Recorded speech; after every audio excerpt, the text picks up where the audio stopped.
O título é Segue-me Tu.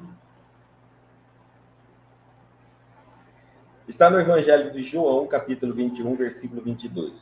Disse-lhe Jesus: se eu quero que ele fique até que eu venha, o que te importa a ti? Segue-me tu. Pedro perguntou a Jesus sobre Pedro, se o que iria acontecer com Pedro. E ele disse: o que você tem, né, a ver com isso? Segue-me você.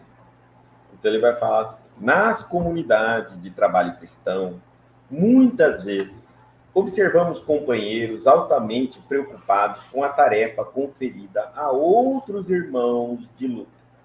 É natural isso, que a gente tenha num grupo sempre alguém com o olho grande em cima do que o outro está fazendo, como o outro está fazendo. É natural. Nós temos isso. Às vezes é para comparar o que eu estou fazendo e observo se os outros estão fazendo igual, parecido, melhor ou pior. Se eu posso modificar, posso copiar uma ideia boa. E aí, quando isso é dessa forma, é até ótimo, é até maravilhoso. Eu estou entendendo que eu não sou o máximo de tudo, por isso eu observo os outros, copio as coisas boas e elimino em mim as coisas ruins. Isso eu estou fazendo o meu autoaprimoramento. É ótimo, maravilhoso. Inclusive, para se fazer isso, é humildade. Preciso ter. Quando eu tenho que observar alguém, ouvir alguém. Agora, há outros que estão de olho no que os outros estão fazendo, mas para criticar, né? Para dizer que não é bom, que não está certo, ou para dizer por que ele está tendo direito. Como, por exemplo, Pedro aqui estava perguntando o que aconteceria com João. Às vezes a gente está muito preocupado. Por que um tem o direito, o outro não tem o direito, né? Por que um pode, o outro não pode? Então, ele está dizendo assim, ó, é justo examinar, entretanto, como se elevaria o mundo se cada homem cuidasse de sua parte nos deveres comuns, com perfeição e sinceridade. Quando eu assumo algo para fazer, eu tenho que me aperfeiçoar naquilo. Eu tenho que, cada vez que eu faço algo, eu tenho que melhorar. É um desafio pessoal. A coisa mais terrível é quando eu começo a fazer algo e sinto que acabou. É o máximo que eu posso fazer. É muito triste você ver alguém dizer que não pode melhorar o que faz, que não pode modificar para melhor o que faz, que não pode transformar aquilo que está fazendo. Nós somos seres criativos, nós somos seres inteligentes. E há, para cada atividade que a gente faça, infinitas possibilidades de fazê-la. Então não é possível que eu só saiba fazer de um único jeito, de uma única forma, de uma única maneira. A menos que o meu orgulho não permite aceitar que existam outras maneiras de se fazer e chegar ao mesmo resultado e, às vezes, resultados melhores. Para que eu me convença, porque às vezes eu estou fazendo algo de uma maneira e estou satisfeito com aquilo que estou fazendo. Alguém disse, vamos virar para a esquerda ou para a direita. Para que eu me convença que é bom virar para a esquerda ou para a direita, eu tenho que pelo menos analisar quem vira para a esquerda e quem vira para a direita se está dando certo. E se dá certo, se estiver dando certo, por que eu não consigo virar para a direita se alguém vira para a direita? Não é verdade? Porque Deus não nos fez privilegiados da maneira assim, só fulano consegue fazer isso, só Beltrano consegue fazer aquilo. Se um faz, todos fazem, desde que queira fazer, se proponham a fazer. Isso é importante para nós, porque esse fantasma que a gente carrega é uma ideologia, é uma filosofia de vida que é a da impotência. A impotência é aquilo que eu digo, eu não consigo, eu não sei, Eu não posso. Não existe. Não existe essa crença da impotência, nem a crença da prepotência. Eu posso tudo, eu sei tudo. Nenhum dos dois estão certos. São dois extremos que nós estamos no meio. Eu posso tudo desde que eu queira.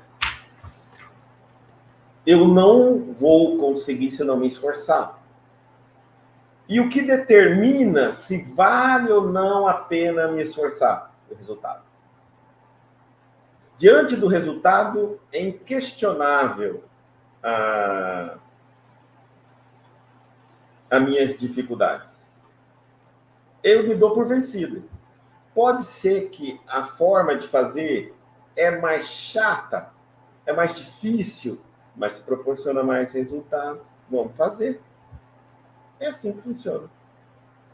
E no início é chato, no início é difícil, tudo que é novo é complicado, leva um tempo. E depois se torna com facilidade. Por isso que ele fala assim, ó, dos deveres comuns com perfeição e sinceridade. Perfeição acaba se melhorando, mas com verdadeira sinceridade de querer melhorar. E não após criado um método, aquilo é imutável. Não pode. Uma coisa a gente pode dizer da doutrina espírita: há infinitos métodos.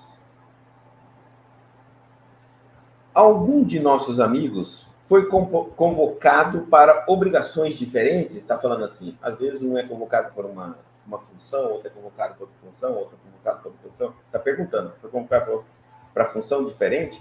Confortemo-lo com a legítima compreensão. Às vezes, surge um deles modificado ao nosso olhar, diferente da maneira como a gente entende, olha. Às vezes, um começa a agir de maneira diferente, ser de maneira diferente. Há cooperadores que o acusam. Muitos o consideram portador de perigosas tentações. Movimentam-se comentários e julgamentos à pressa. Aí começa o comentário, e aí o julgamento. Quem penetrará, porém, o campo das causas? Ele está fazendo uma pergunta. Quem pode saber por que aquela pessoa está agindo, está fazendo aquilo, está se comportando daquela maneira? Aí ele faz assim: estaríamos na elevada condição daquele que pode analisar um acontecimento através de todos os ângulos? Manda uma pergunta. Talvez o que pareça queda ou defecção por constituir pode constituir novas resoluções de Jesus relativamente à redenção do amigo que parece agora distante. Então, muitas vezes, alguém até se distancia, se afasta das suas obrigações e tudo mais, e aí ele está falando assim, ó, não parece uma queda, não parece uma defecção, né?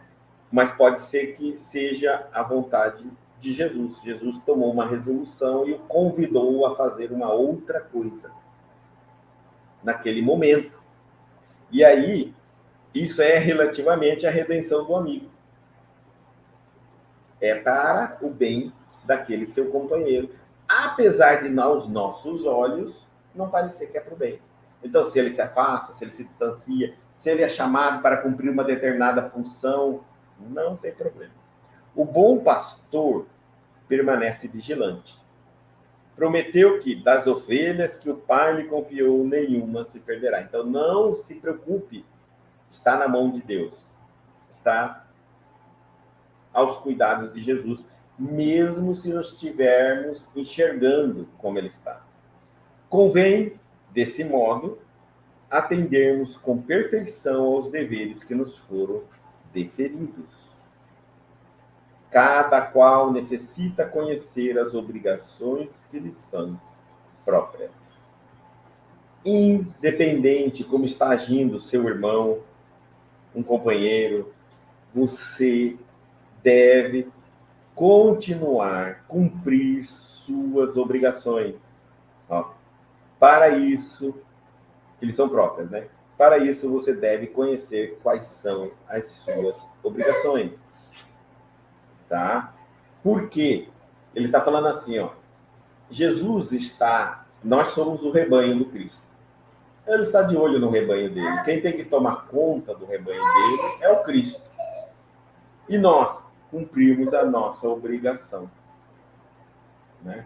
Evitar julgar o comportamento de alguém, evitar falar mal injustamente, calúnia das pessoas, tá certo?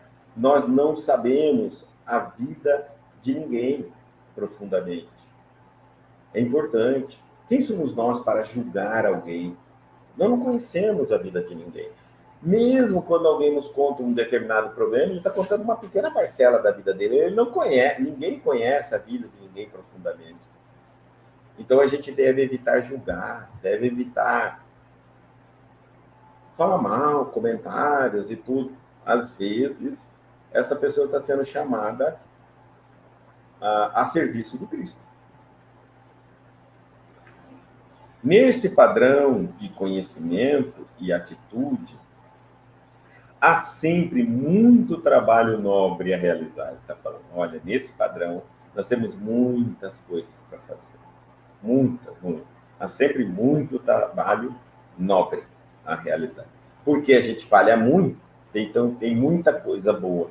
Geralmente a gente segura a boca para não falar mal de alguém uma vez e fala 10 em outra. Então ele fala, tem muito trabalho para ser feito. Por quê? Porque até você corrigir 10, não vai dar 10 por 1, né? Então, se você fizer uma conta, vamos lá, vamos matar 1 por 1, você falou bem, segurou uma vez, mas falou 10. Tira, está devendo 9, fica mudo por 9 vezes, sem falar. E quando a gente percebe, não dá de fazer mais a conta.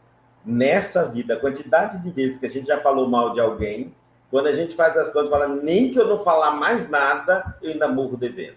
Para minha consciência, não para a pessoa. Para minha consciência. Então, aí entra aqueles... E entra aí nesses minutos, 10 minutos nós estamos falando aqui, devo fazer 10 minutos para dar do tempo ao Cristo. Talvez apareça essas oportunidades de você falar assim, se fosse antes eu falaria, mas agora eu estou a serviço do Senhor, não posso falar. E aí, ele está dizendo assim, nesse padrão de conhecimento, e muito trabalho nobre a realizar. Se o irmão parece desviado aos teus olhos mortais, faze o possível por ouvir as palavras de Jesus ao pescador de Cafarnaum. Que te importa a ti? Segue-me tu. Então, o que importa a vida dos outros? Segue-me você. Segue-me tu. O cristianismo não é para os outros. O cristianismo é para mim.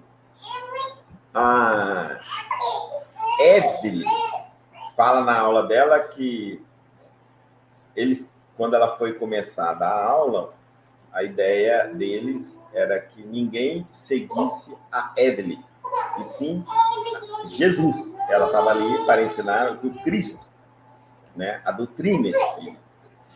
E nós nos perdemos muitas vezes nisso. Nós começamos a seguir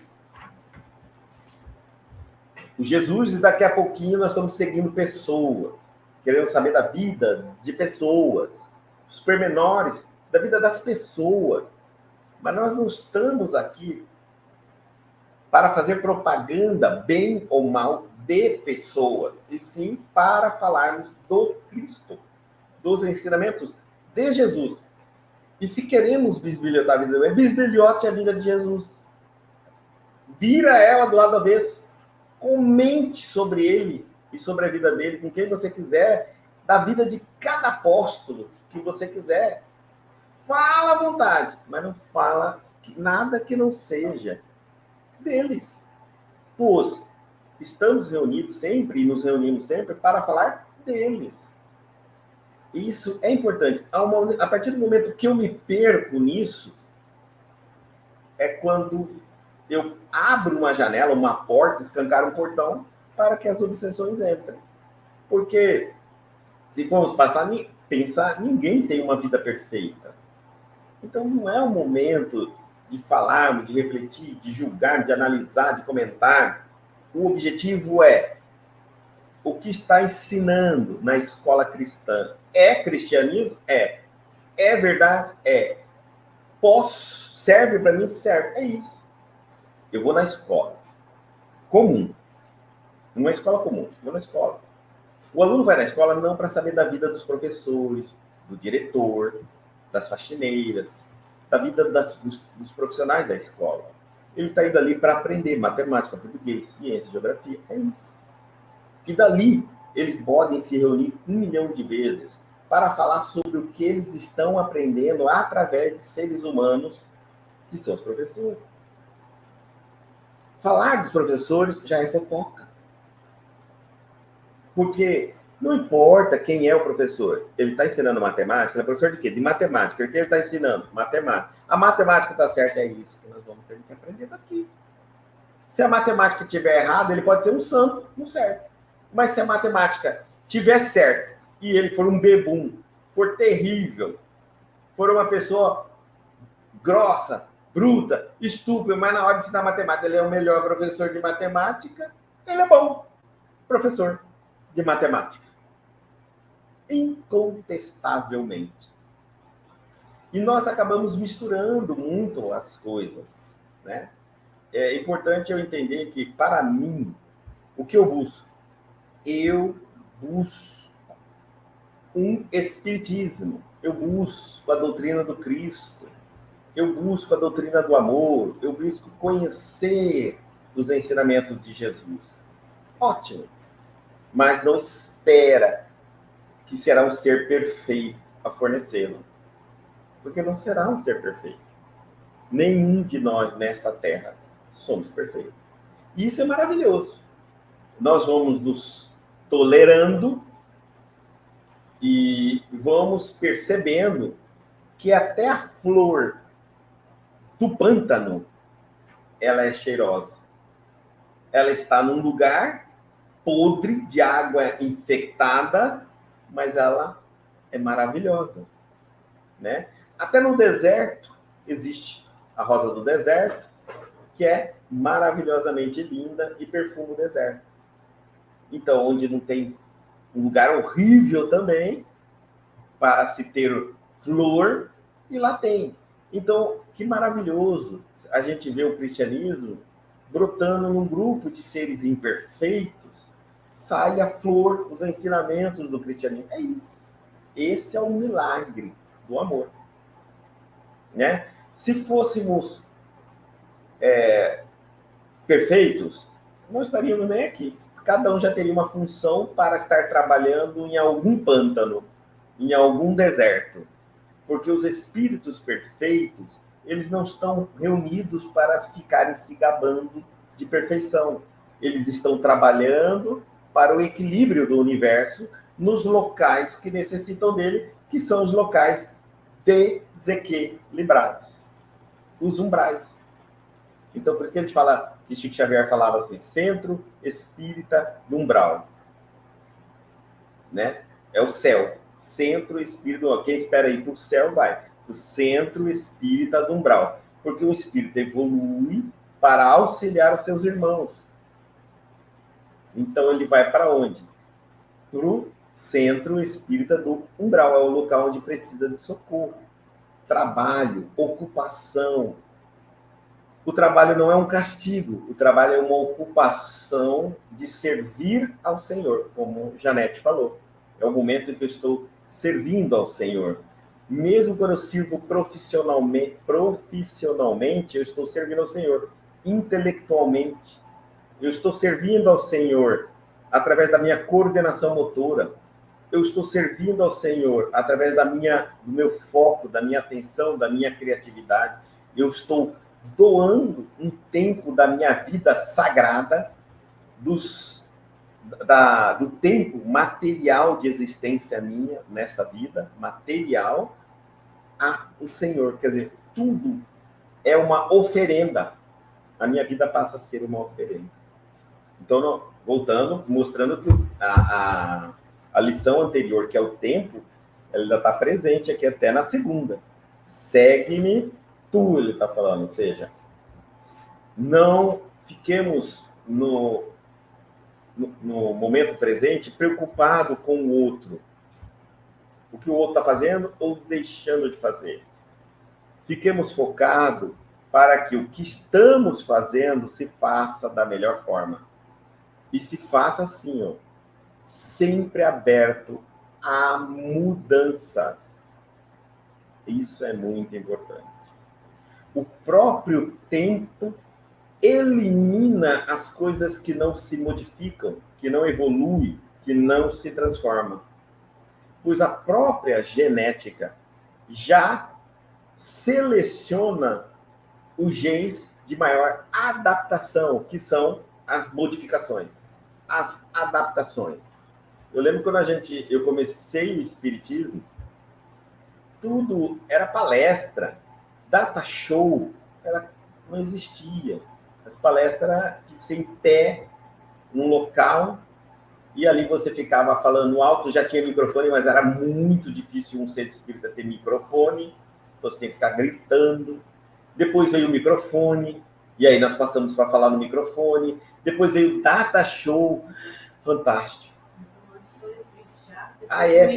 Antes veio, exato, veio o flip chart antes, né? E a gente projetava aquelas horríveis folhas transparentes, que tinha que estar tudo escrito, preparado. Aquilo ali era horrível para preparar, manchava tudo da mão da gente. Chegava para dar palestra com a mão tudo manchado, vermelho, azul, preto, eram as cores que tinha. Depois veio também o quadro branco, aqueles quadros que também manchava tudo da mão da gente. Eu também usei quadro de giz, que era terrível também, era um pó danado quando você apagava. Tinha que vir muito mais cedo para escrever tudo que você ia falar na louça. Depois veio o data show com o computador. Enfim, agora estamos na internet. Não está evoluindo? Tudo tinha que evoluir. E se num determinado momento, lá atrás, eu dissesse, não sei falar no microfone? E agora? Nós estaríamos até hoje gritando. Já pensaram? Não é possível. E olha o resultado de hoje, muito melhor. Muito melhor. A evolução nos proporciona isso. A evolução é para nós um desafio, adaptarmos a ela, superarmos ela. No início, as nossas necessidades nos obrigam a adaptarmos. Então, nós clamamos, trabalhamos para nos aperfeiçoar. Daqui a pouco, o próprio aperfeiçoamento nos obriga a estudar e a se desenvolver para acompanhar. Daqui a pouco surge uma necessidade e nós de novo buscamos o aperfeiçoamento. Um fica puxando o outro e não tem fim. Quando nós pensarmos que chegamos numa ideia de algo bom, já está modificando novamente. Já está tudo alterando, já tem proposta de alterações. Porque não dá para ficar assim. Por quê? Tudo vai se colocando e vai vendo os prós e o contra. Os prós e os contras. E assim vai indo, caminhando para a perfeição.